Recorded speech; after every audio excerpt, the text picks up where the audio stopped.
नमस्कार. Varadanand food safety कन्सल्टन्सीच्या या चॅनलवरती आपलं हार्दिक स्वागत आहे. जसं की आपल्याला वेगवेगळ्या गोष्टीवरती वेगवेगळ्या बाबीवरती फूड सेफ्टीच्या संदर्भामध्ये मी आपल्याला माहिती देत असतो. त्याच माहितीची ही शृंखला कायम ठेवत मी आपल्याला आज पॅकबंद अन्न खरेदी करताना काय महत्त्वाच्या गोष्टी आपण बघितल्या पाहिजे या संदर्भामध्ये मार्गदर्शन करणार आहे. तर आपण पॅकबंद अन्न खरेदी करताना काय बघितलं पाहिजे तर FSSAIचा लोगो तपासला पाहिजे. पॅकेटवरती FSSAIचा 14 अंकी परवाना आहे का ते आपण बघितलं पाहिजे. त्याचप्रमाणे लिस्ट ऑफ इन्ग्रेडियंट ही त्यावर दिलेली असते. त्यामध्ये स्पष्टपणे घटक नमूद केलेले असतात. त्यामध्ये कृत्रिम रंग, फ्लेवर्स, प्रिझर्वेटिव्हची बाबतीत माहिती असते. त्या संदर्भात ते आपल्यास आरोग्यास योग्य आहे का ते आपण तपासलं पाहिजे.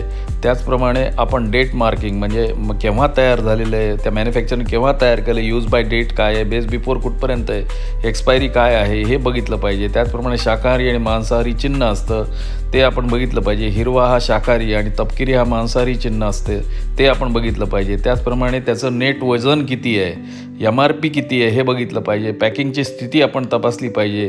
पॅकेट फुगलेले, फाटलेले, गळती झालेले वगैरे आहे का, ओलसर आहे का ते आपण बघितलं पाहिजे. लेबलवरील माहिती पूर्ण आहे का हे आपण बघितलं पाहिजे. मग उत्पादकाचं नाव, घटक, अलर्जन या न्यूट्रिशनल इन्फॉर्मेशन, बॅच नंबर, उत्पादकाचा संपूर्ण पत्ता, ग्राहक सेवा क्रमांक इत्यादी सर्व माहिती आहे का ते आपण तपासलं पाहिजे.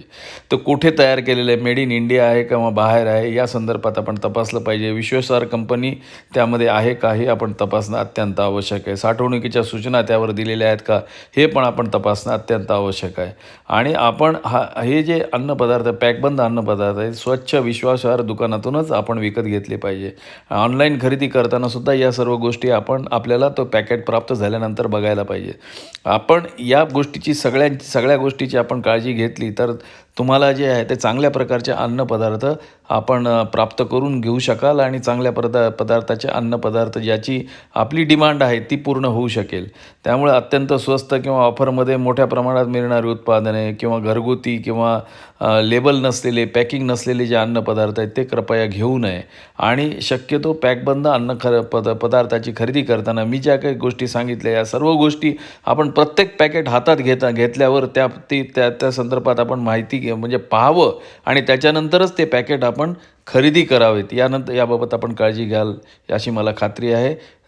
धन्यवाद. असाच प्रकारे आमच्या या चॅनलला आपण सपोर्ट करत राहा आणि आमच्या चॅनलला सबस्क्राईब करा आणि आम्हाला या संदर्भामध्ये यानंतर आपण सबस्क्राईब करून उत्साह द्यावा ही विनंती. धन्यवाद.